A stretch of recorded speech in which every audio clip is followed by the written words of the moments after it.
The government's focus on law and order this week has continued with new penalties planned for shoplifting. It wants fines for stolen goods valued up to $500 dealt with by infringement notices sent in the mail, much like a speeding ticket. There would also be bigger fines for shoplifting done in an offensive or threatening manner. Adam Hollingworth reports. Just like when you get pinged for speeding, under this government you could get pinged for shoplifting too.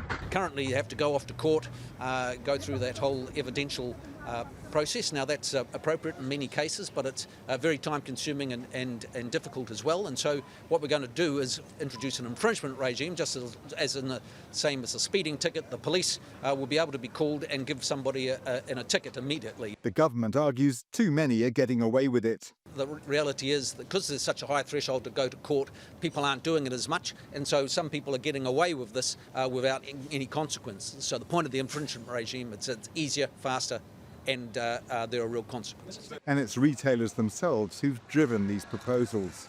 Retailers say that the problem costs them $3.8 million a day and $1.4 billion a year. The infringement regime means you don't have to show intent, but the Greens say the most vulnerable people will be targeted. This is about criminalising poor people. We know that if people don't have enough money to buy food, then they're going to look towards shoplifting things, and we think that criminalising people who have to resort to stealing to feed themselves is fundamentally wrong.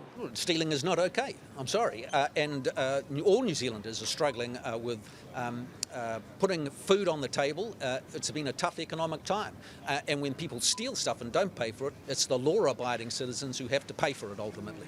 And we're on the side of people who follow the law, do the right thing, and on the community and the retailers who are trying to make a buck without having stuff stolen from them. Of course, everyone bears the brunt of shoplifting at the till. Anyone who's got a half a brain knows that it ends up costing the purchaser in the end. So anything to address it, if it works, that's great.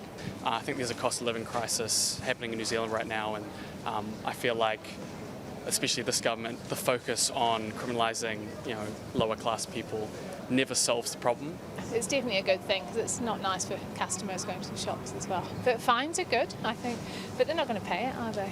The government wants its shoplifting proposals to become law this time next year.